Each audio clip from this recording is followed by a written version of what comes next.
Kandibereke mabudziya ayo ngeya mutse omwe amutsenewo. Friends, God has afforded us a week, a blessed week, running under the theme, obeying God in all seasons begets favor. The word begets can also mean reproduce, spawn, or even regenerates favor. Obeying God in all seasons begets favor. Our theme is coming from the book of Ecclesiastes, chapter 11, verse 4. Before I attack my sermon today, I've just decided to summarize what Solomon is speaking about. Solomon is presenting us a picture of a businessman or a farmer who must be preparing to take a risk. One who should be able to take a risk. This farmer this farmer is not sure about the grain sent overseas, but definitely in turn the farmer will get some return. Waiting for everything to be just right is just but a dream that won't come true. If you wait for the perfect time to marry, you die singly. Those married and are waiting for the perfect time to have children will die without any. And those who wait for the perfect time to follow Christ will die a heathen. In summary, I am saying seeding or sowing is risking. You are just putting something in the soil without knowing whether the rains shall fall, without knowing whether you shall reap. But by faith we reap in abundance. It is against this background that I have given my presentation a topic which says, it is what is in your hand that delivers you.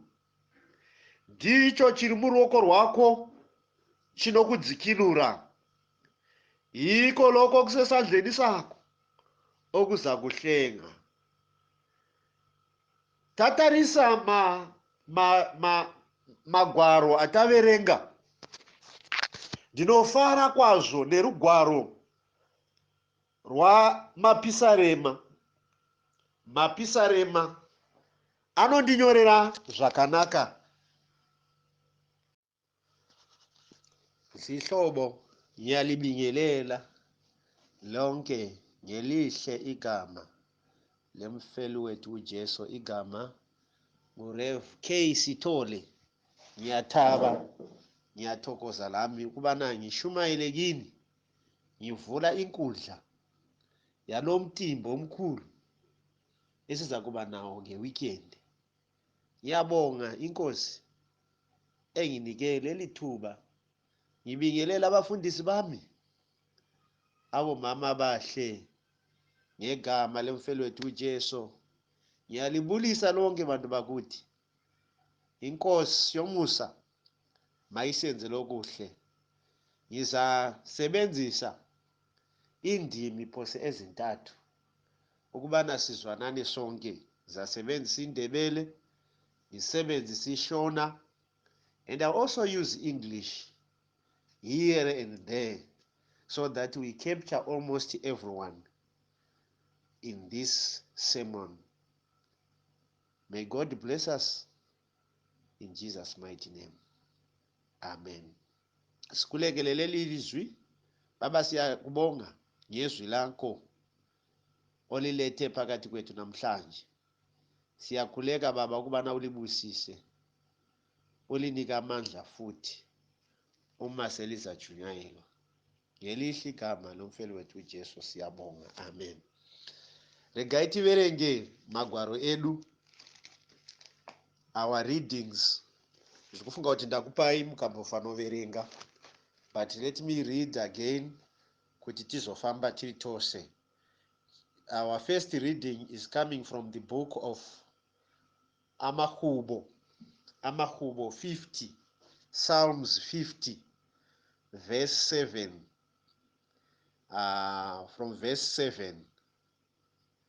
Amahubo 50, verse 7. Sisiyafika ku verse 15. Umahubo ngizambala ngesindebele, Psalms. Then the second reading, njengoba sibonile uMakhosi wesibili, chapter 4, verse 1 to 7, tichaverenga neshona. Let me read through. Uthi ihloko yendaba ephezulu ithi ukudumisa okuqotho, verse 7.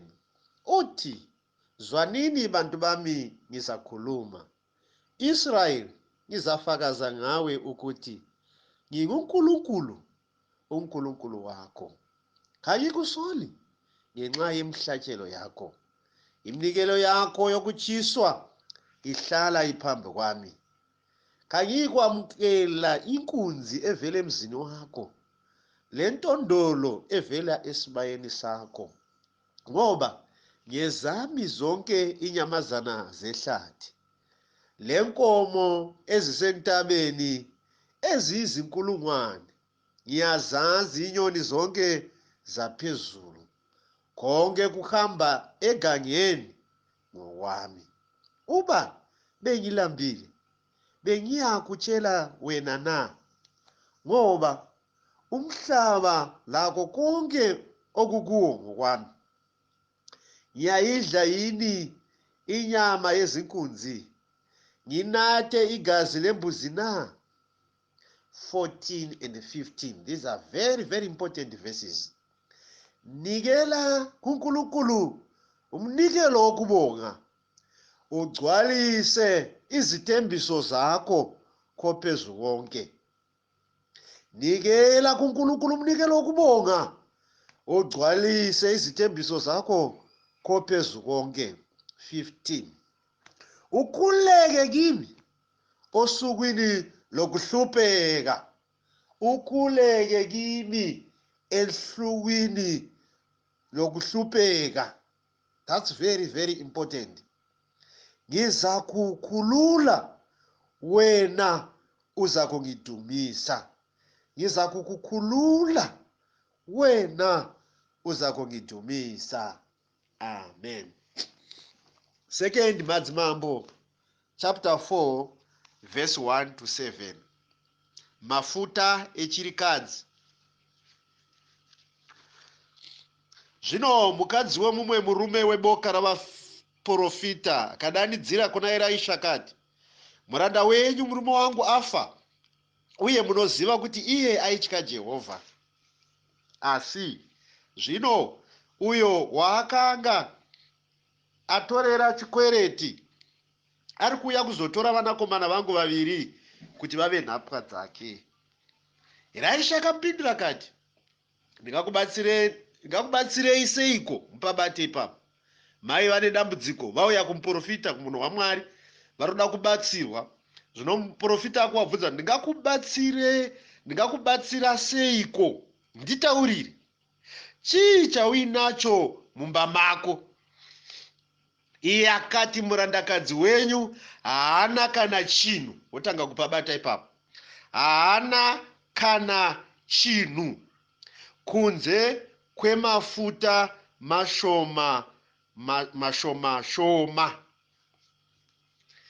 Elisha akati kwaari, enda unokumbira vavakidzani vako vose vakupe midziyo isina chinhu, usakumbire mishoma. Ipapo ugopinda mumba uzvipfigire mukova, iwe navana vako. Udire mafuta mumidziyo yose ugoisa parutivi mudziyo unenge wazara. Naizvozvo akabva kwaari akapfiga mukova, iye navana vake vari mukati. Vakauya nemidziyo kwaari, iye akaramba achingodira. Midziyo yose yakati yazara, akati kumwanakomana wake, ndivigire mimwe midziyo.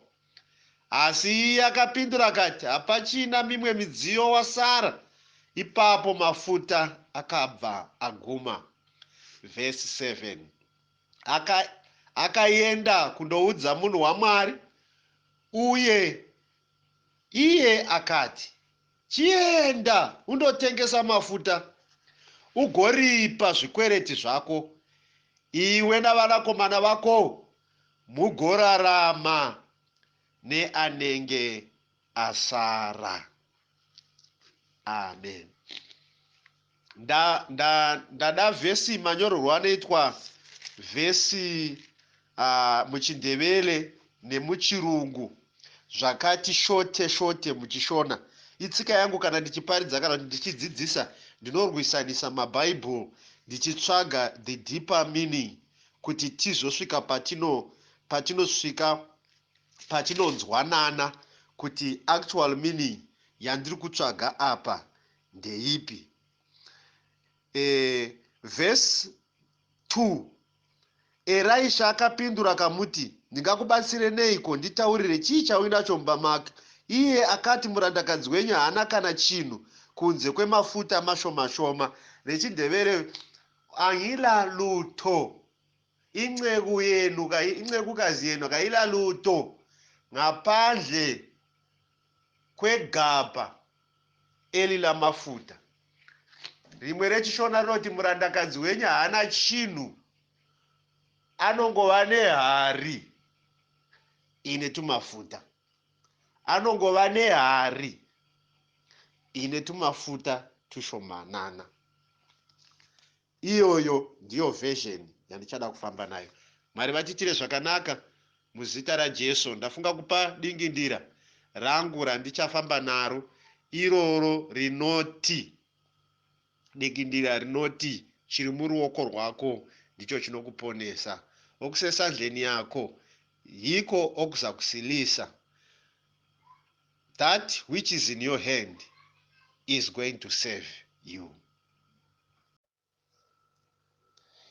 In brief, those that are acquainted with the book of Psalms will agree with me that this book is divided into 5 major divisions.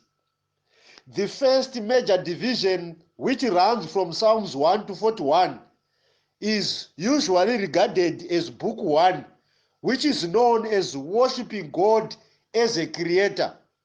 The scholars would align this book with the book of Genesis, because we are worshiping God as a creator.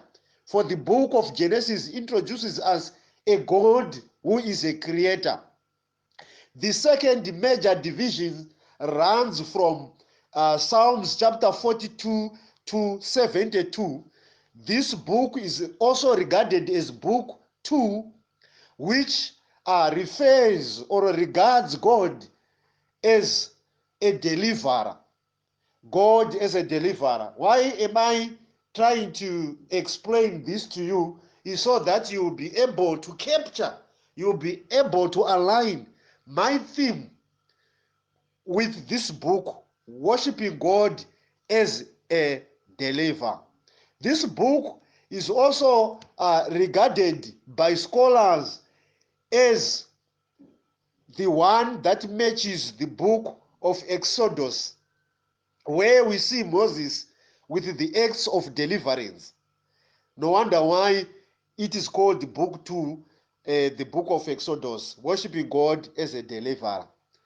The third major division, known as Book 3, covers Psalms chapter 73 to 89. And this third book is known as, or is regarded as, worshiping God in his sanctuary. Worshiping God in his sanctuary.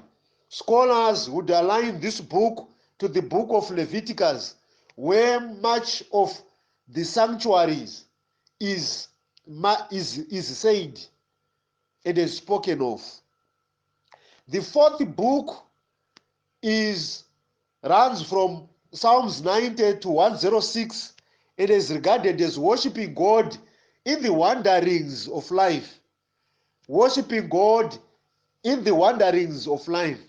Scholars would equate this book with Numbers when we see the Israelites wandering in the deserts, wandering in the desert, where some would perish, but those who stood with faith were saved. In other words, when life takes you to a no man's land, when life casts you in a wandering situation, in wandering environment, remember to tune yourself to the book of Numbers and stand in faith so that you will see through. The last book, which covers from Psalm 107 to 150, which is regarded as book 5, is regarded as worshiping God by obeying his laws.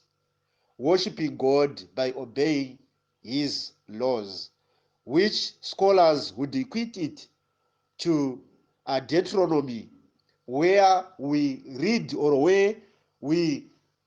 more about Moses and Joshua reinstating the law that was given at Mount Sinai.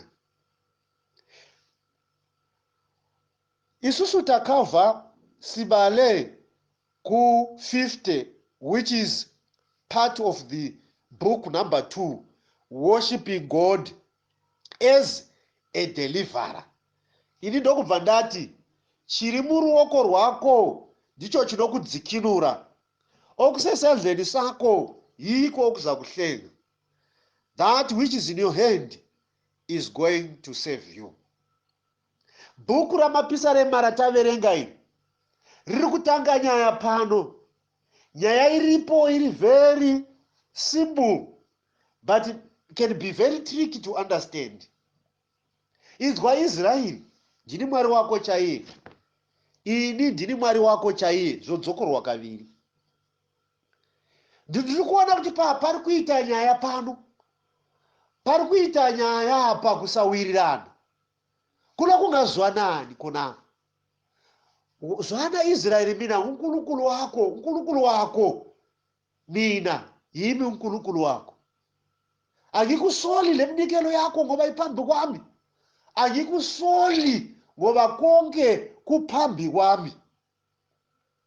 Zwana Israeli, alubana ngangilambile, ngangizazibambela inkomo zonke lenyamazana esegangeni lakonke okusemanzini kungokwami. Konke ngiyakwazi, even okusezintabeni kungokwami. Konke ngangilambile, ngangiza kubamba.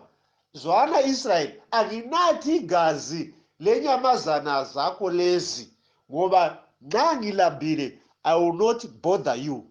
I will not bother you. Zwana Israeli, ngimkhulunkulu wako. Ndinobhotaura vanhu nchiti ukanzwa ukasvika pamba, ukangosvika uchiti kuti approache imba so, ukanzwa baba vachipenga uchiti ndini baba, vachingotaura ndini baba pano, ndini baba pano, zvinotokuudza kuti pamba apa zvinhu hazvina kumira zvakanaka, nokuti baba havatsvage kuti vaudze vanhu kuti ndibaba, nekuti zvinozivikanwa kuti ndibaba. Zvino pano paita nyaya, Mwari vakuudza Israeri kuti inzwai waIsraeri, ndini Mwari wako inini, Mwari wako chaiye. Zvinoratidza kuti something is wrong here.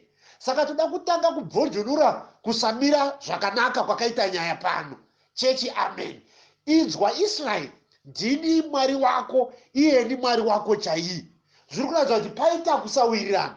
Ini semuverengi kana semudzidzi weBhaibheri ndobva ndatsvaga kuti chakonzeresa kusawirirana chii. Ndonzwa pakutaurwa nyaya yemupiro nemhuka dzakazara. Konzi handikusore nekuti mipiro yako iri pamberi pangu. Ndabva ndaona kuti Israeli ari kuobserva nyaya yealtar, ari kuendesa mupiro pamberi pealtar, but inyaya yemupiro yakonzeresa kutaura. Ko Mwari munorevei kana mipiro iri pamberi? Hamusi kusora mupiro asi muri kupenga kaMwari.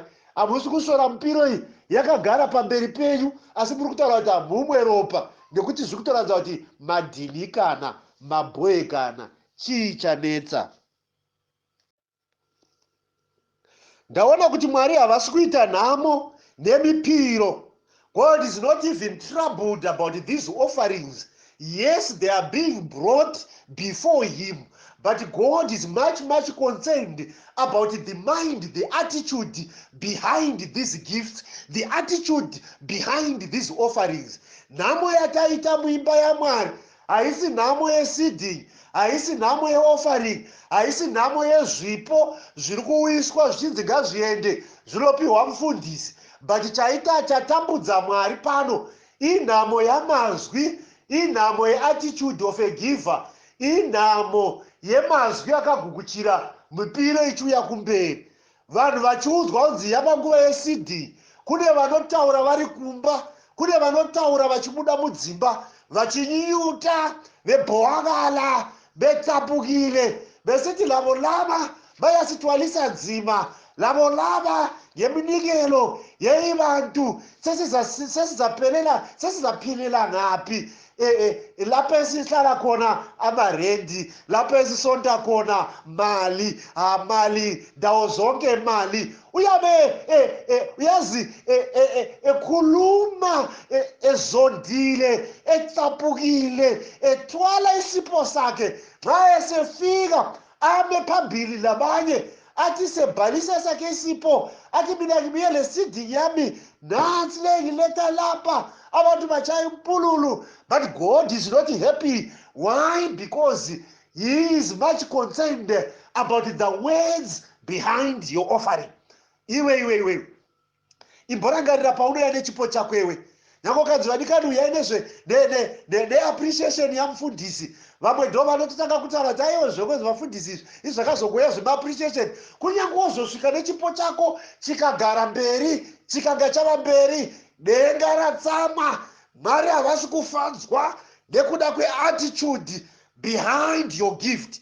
Ndo zvakonzeresa Mwari kutsama. Vanoti handidye izvi zvinhu zvako izvi iwewe, handidye Israeri mipiro yako, handidyi nyama, handimwe ropa rehando, handimwe ropa iri. Asi iwe Israeri, dai wandidzwa. Hama vadikani, attitude yedu patinoenda nemipiro pamberi paMwari yakamira sei? Paunotakura chipo chako, what is your attitude? Blessed is the hand that giveth. God loves a cheerful giver.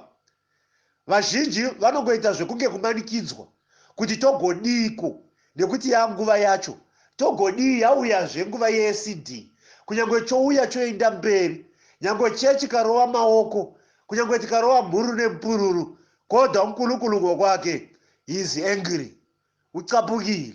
Ikwe kukumbuzwa kuti ungakohlwa ukuthi mina ngunkulunkulu wako, ungakohlwa ukuthi mina ngunkulunkulu. Following the text that we have read, I will just rush into the preaching so that maybe we might be together. We have read, brothers and sisters, from our two books. By now I will try to shorten my sermon.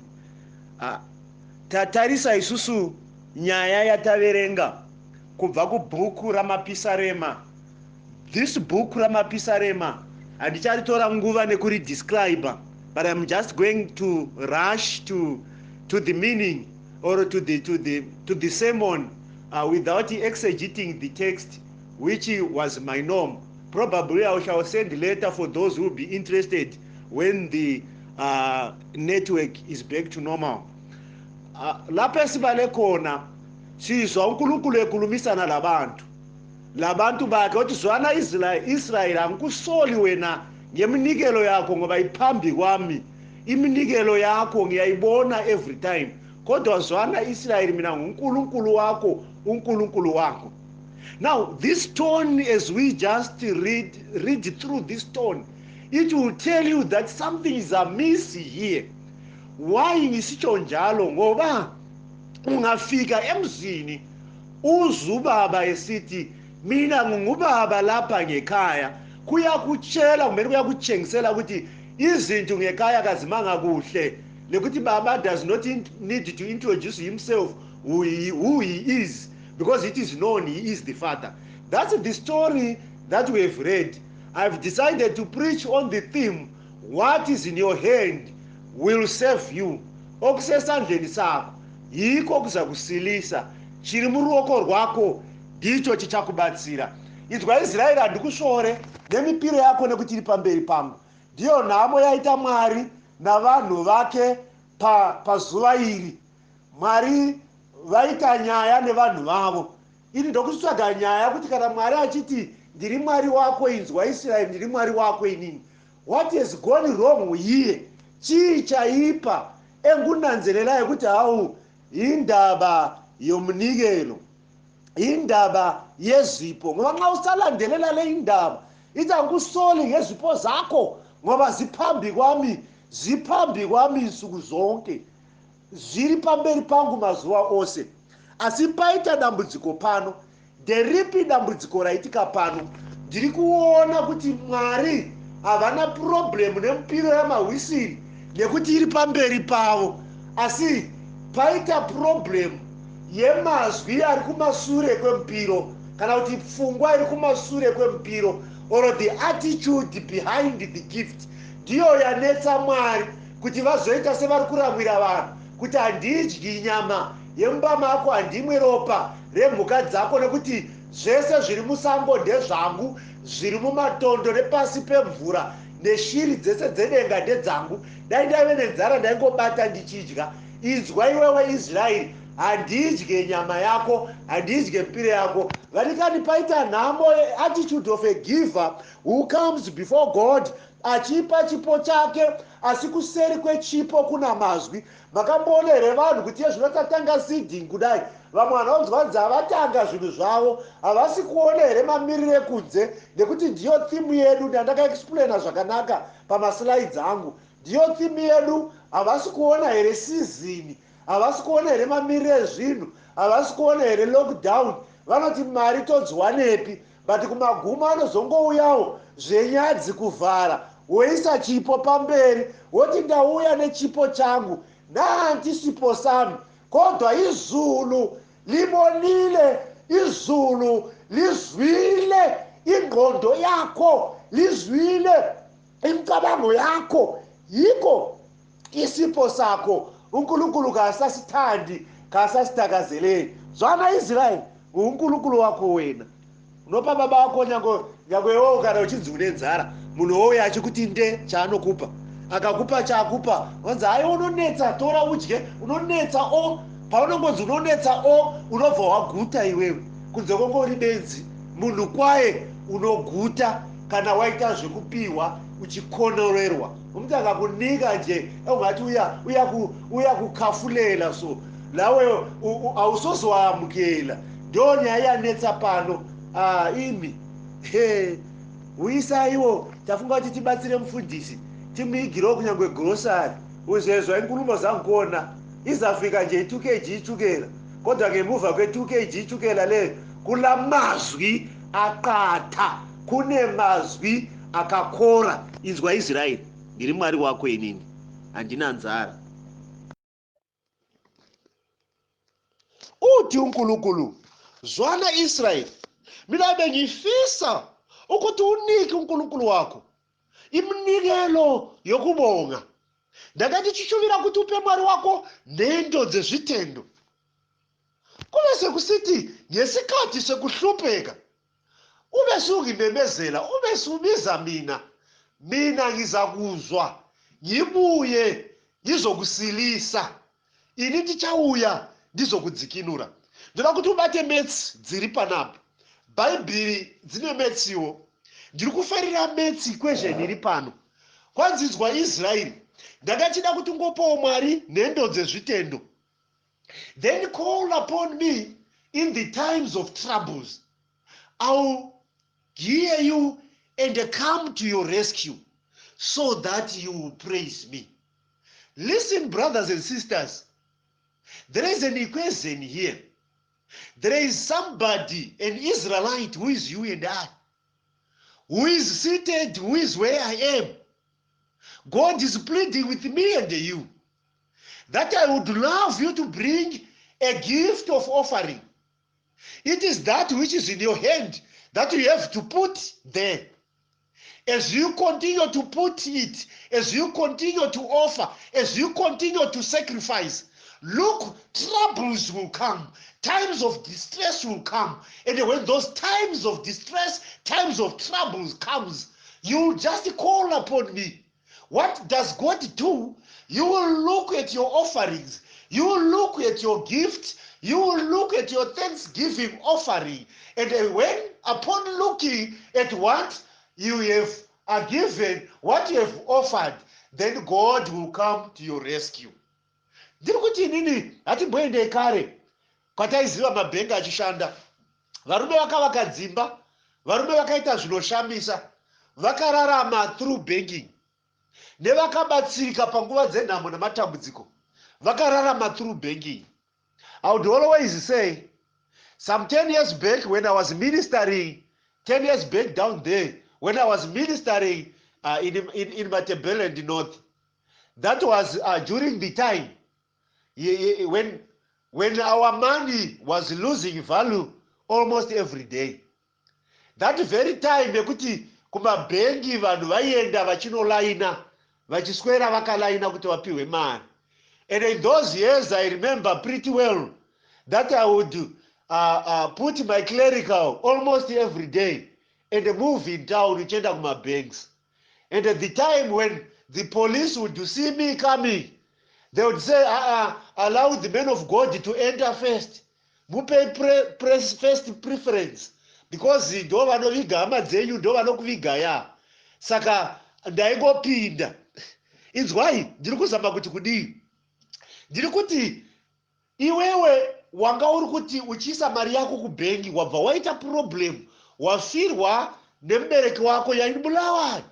Maybe your parent is down there in Chipinge. Then kumabhengi kune maqueue. Then wakuti mufundisi, ndaita problem pano. Ndiende ineni kwa kuzimbengi.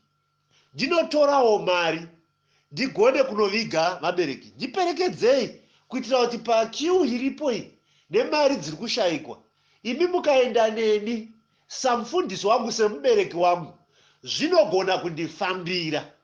Ini ndobva ndati hende mwana wangu, tosvika palaini, vanhu vakamira konzi tenderai mufundisi vapinde. Ndobva ndandiri kufamba nemwana wangu uyu, tobva tapinda.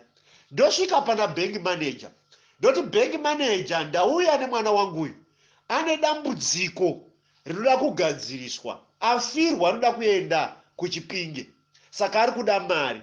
Bank manager voti hazvinetse mufundisi, ngaachindipa kadhi rake ndiende ndigadzirise kuti mabank tellers vamupe mari. Iwe wobva wanditi inini handina account, handina kuvhura account pano.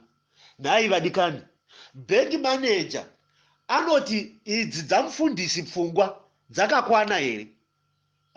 Usavhunduke kupindura. Dzamufundisi dzakakwana here? Hadzina.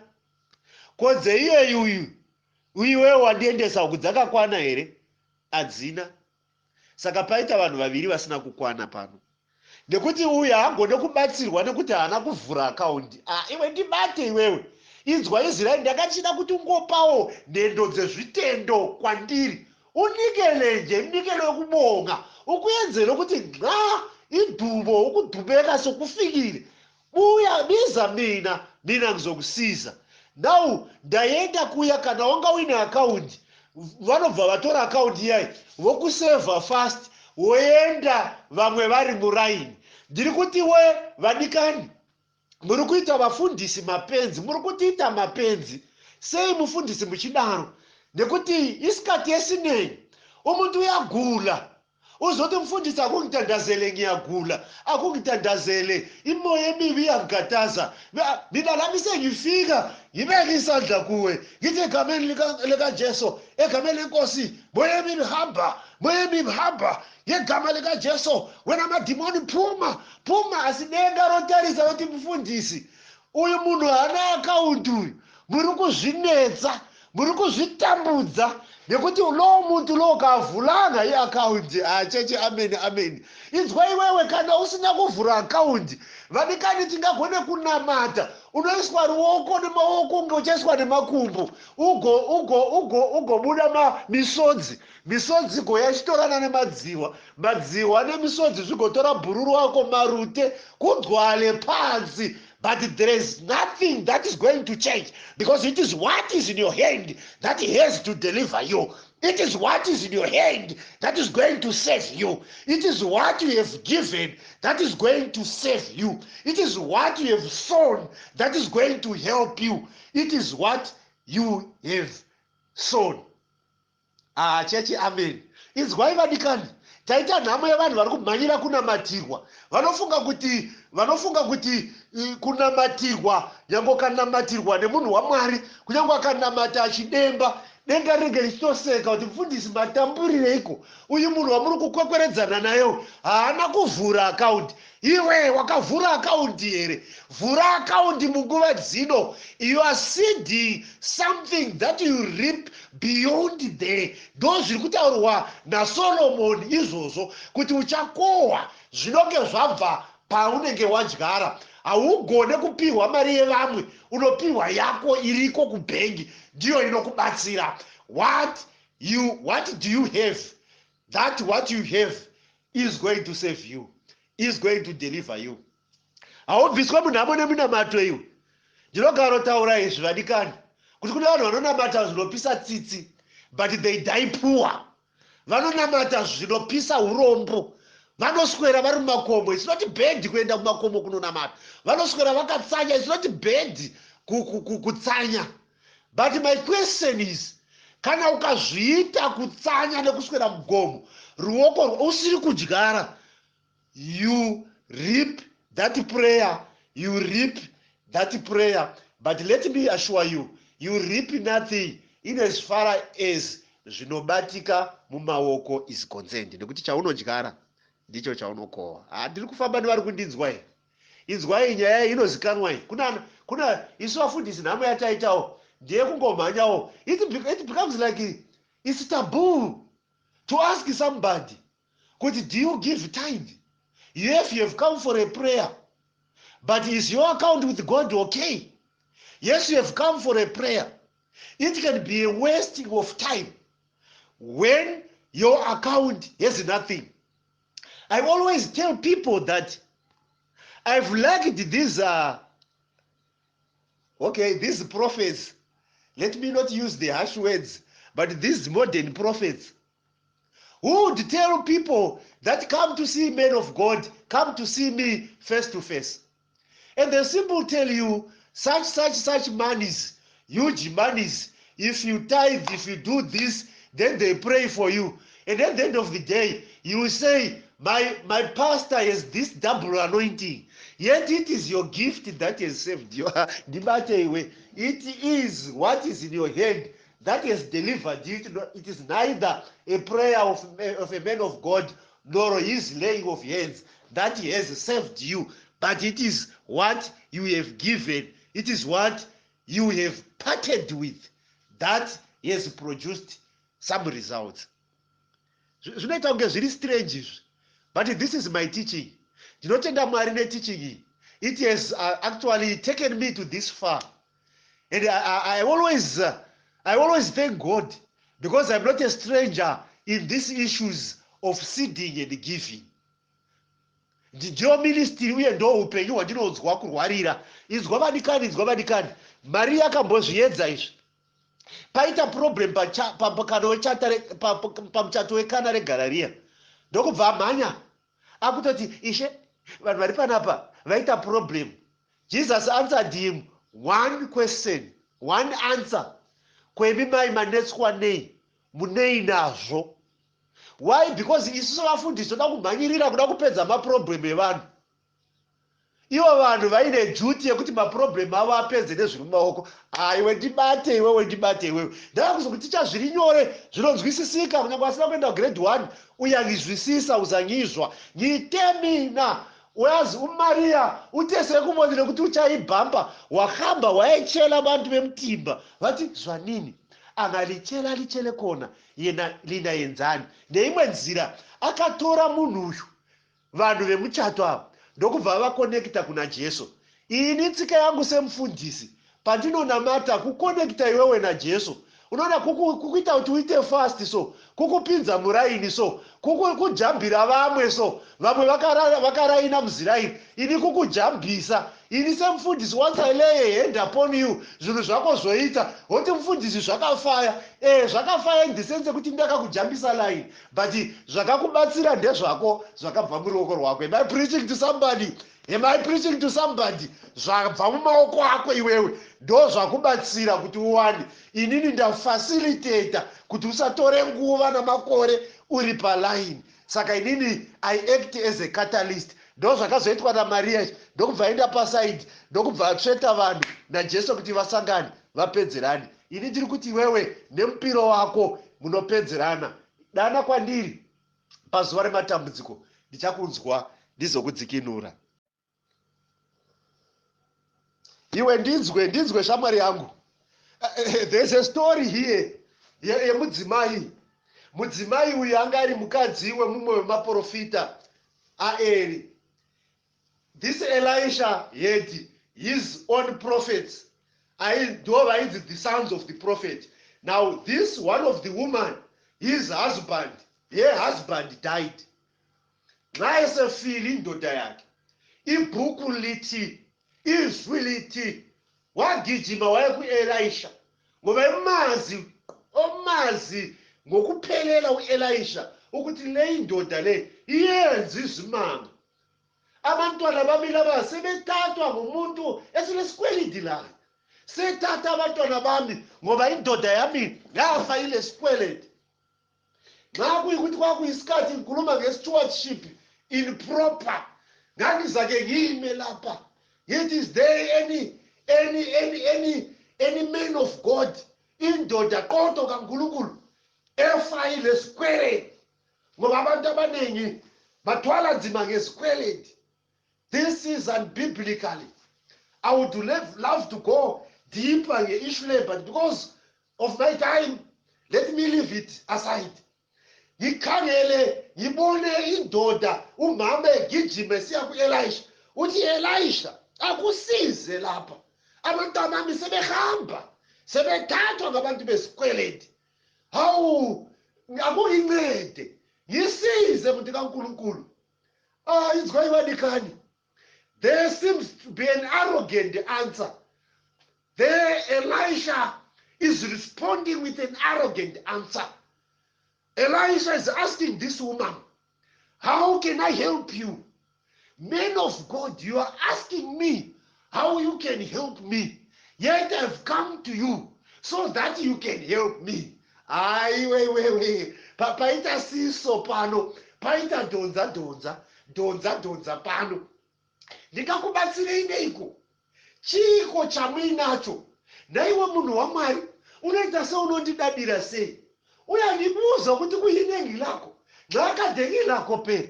Ngangiyakwanisa pera ukuthi ngihlenga abantu abami. Kodwa hey. Zwana muntu kaNkulunkulu. Incebo yakho kayila lutho.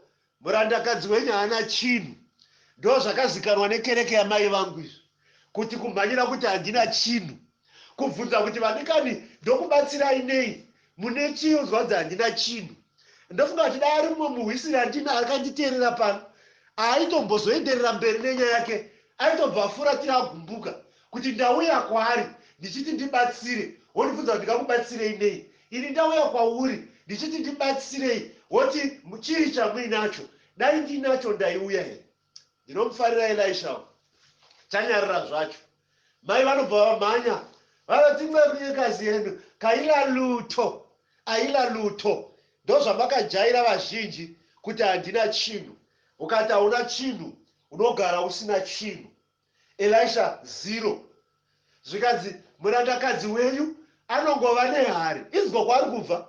Murandakadzi wenyu une gaba. Wataurireiko negaba iri? Elisha 0. Sepasina hake chaari kunzwa.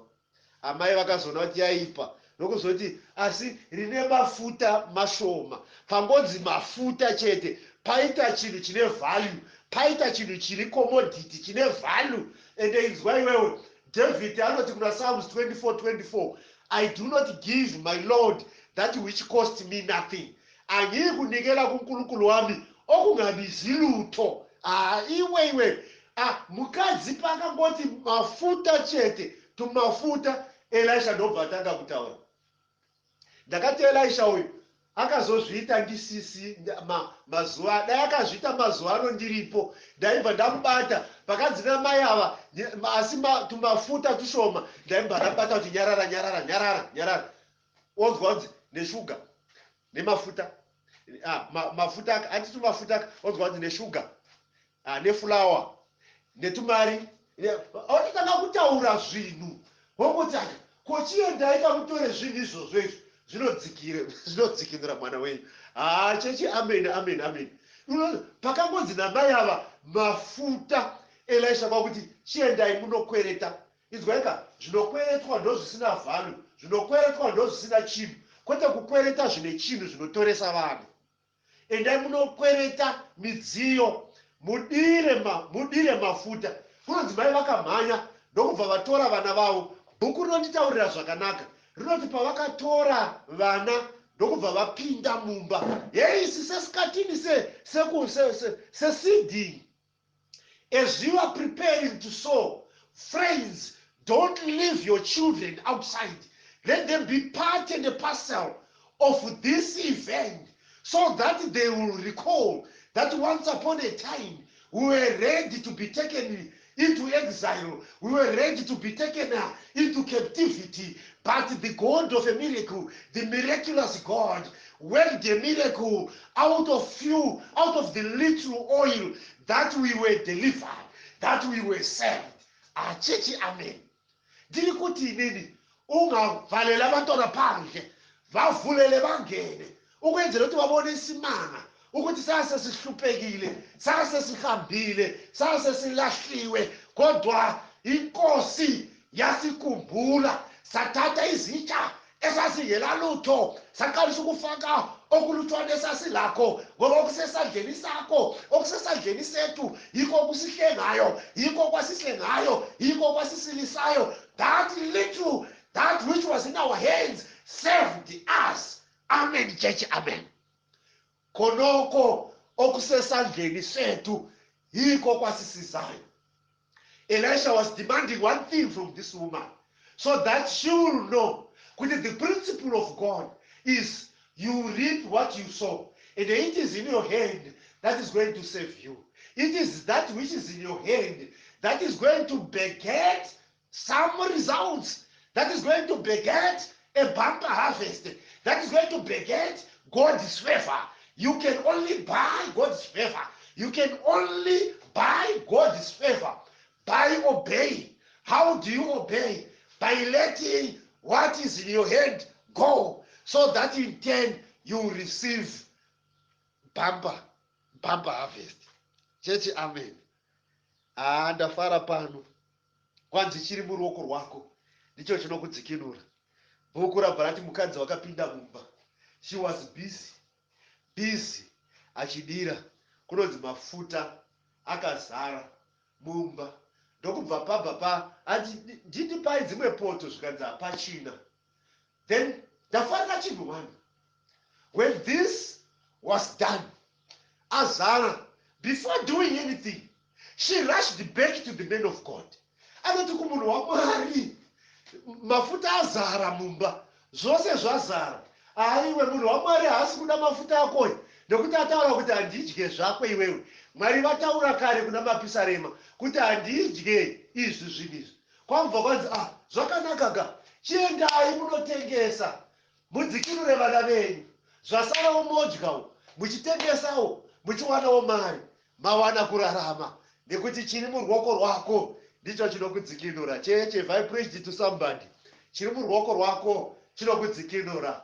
If I ministered to somebody, okusesandleni sako iko kukuhlengayo.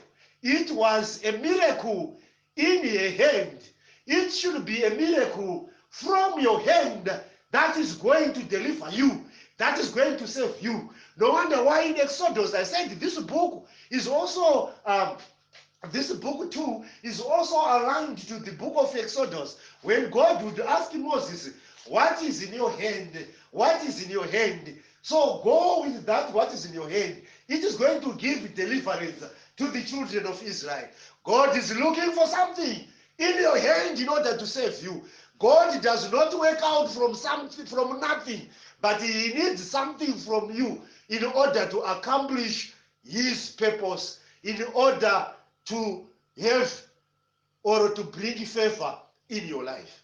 Okusesandleni sakho yiko okusingayo. Nkulunkulu wamusa, Nkulunkulu olothando, makakwenzele okuhle okusesandleni sakho yiko okusilisayo. So nxa ukuletha ungakulethi ule attitude kamaPhisalema ukuthi abantu babe becomplaina besithi church iyasitatela, abantu laba bayasitatela, khathesi sesirodwa. Kulabanye ukuthi nxa sikhuluma ngezipho esontweni bayahamba bekhuluma eceleni sesirodwa abantu.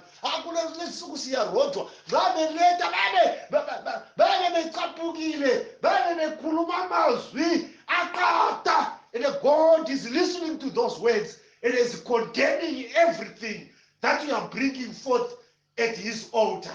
And in turn, there is no blessing, there is no reaping, because you are doing it out of, you are doing this not in good faith. You are not doing it for God, but you are just doing it for the sake of doing it, for the sake of the people around you, so that they will say, umaizibani nimbona nje kakhiphe lutho esontweni. May God bless you this week. Nkulunkulu makakusize, makwenzele okuhle, makakusilise, makakusindise ngalokho okusesandleni sakho. Claim, khala kuNkulunkulu like Hezekiah. Uthi khangela Nkulunkulu, khumbula what I've done for you. Wayemtshengisa i-account, wayemtshengisa imkhombela ku-account, and it was because of that account that God related, that God had to have mercy. Waqina eguqula ayekucabangile his plans because of Hezekiah's account. May your account brings favor in your life. May your account take you through. May your account take you to somewhere. Aribatitile swakanaka. Nkulunkulu asibusise. Amen.